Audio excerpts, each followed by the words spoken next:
नमस्कार मंडळी, RP food destination मध्ये तुमचं सहर्ष स्वागत। आज आपण वालपापडी शेंगा ही भाजी बनवलेली आहे। त्यासाठी तुम्ही हा व्हिडिओ शेवटपर्यंत बघा आणि आवडला असेल तर लाईक, शेअर आणि सबस्क्राइब करा आणि कमेंट करायला सुद्धा विसरू नका। आता इथं आपण पॅन गरम करून घेतलाय। 5 ते 6 चमचे आपण तेल घेणार आहे।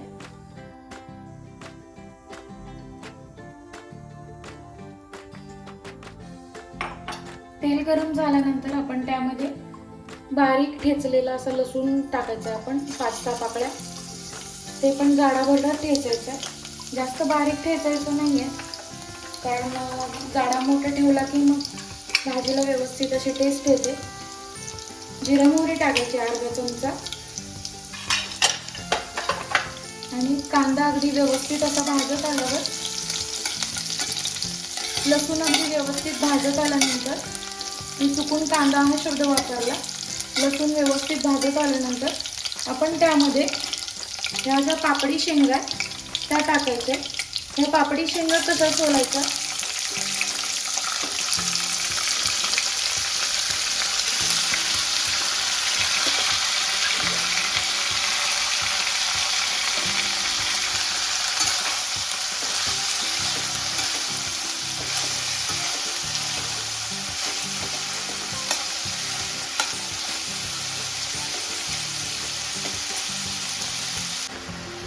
या शेंगांना वालपापडी असं म्हणतात। या शेंगा खूप छान आणि टेस्टी लागतात।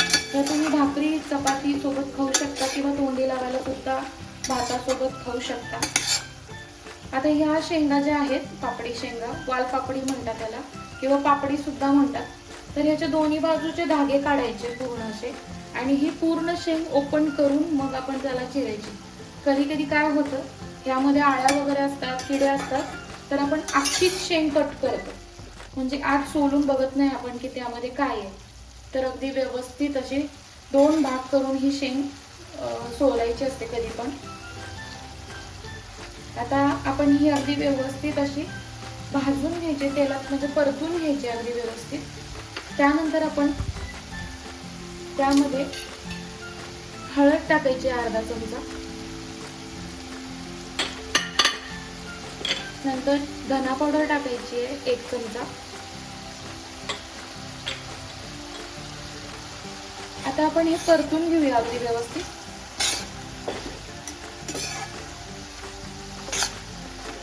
खरं तर ही भाजी भरपूर सारे मसाले टाकून करायचीच नसते, कारण मग काय होतं की एकदम अगदी गावरान पद्धतीतच भाजी चांगली लागते।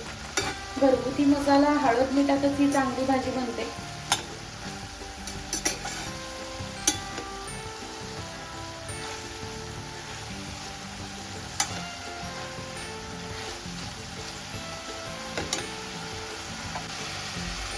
आता अर्धा चमचा आपण गरम मसाला टाकायचा आहे। घरगुती बनवला असेल तर चालेल, आणि जिरा पावडर अर्धा चमचा, घरगुती मसाला टाकायचा आहे आपण 1 ते 2 चमचे। जर तिखट असेल तर तुम्ही कमी वापरू शकता। आणि आता पुन्हा परतून घ्यायचं आपण।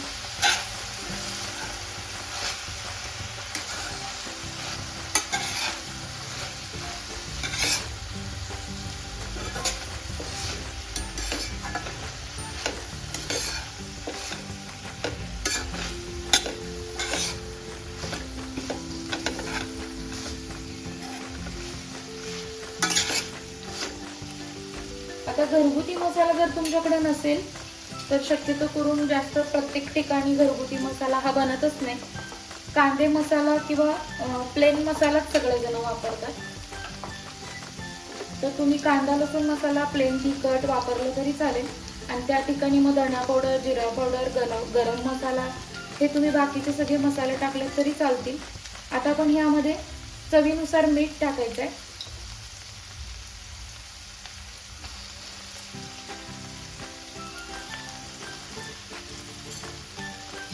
पुन्हा एकदा व्यवस्थित असं परतून घ्यायचं, आणि आपण जितकं होईल तितकं ह्या आधी भाजीला वाफेवर शिजवून घेऊया। नंतर मग आपण ह्याच्यात थोडंसं पाणी टाकलं तरी चालेल. बऱ्याचशा हिरव्या भाज्या अशा असतात की आपण वाफेवर शिजवूनच त्या टेस्टी लागतात. पाणी टाकलं की भाजीची चव चेंज होते. ज्या भाज्यांना पाण्याची गरज आहे त्यामध्येच पाणी टाकलेलं चांगलं.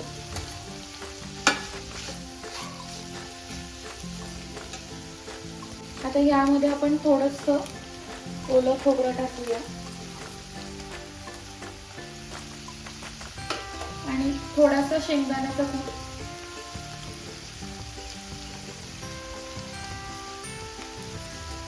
एक 2 चमचे शेंगदाण्याचा कूट टाकला तरी चालेल, किंवा तुम्हाला आवडत असेल तर तुम्ही जास्त टाकू शकता.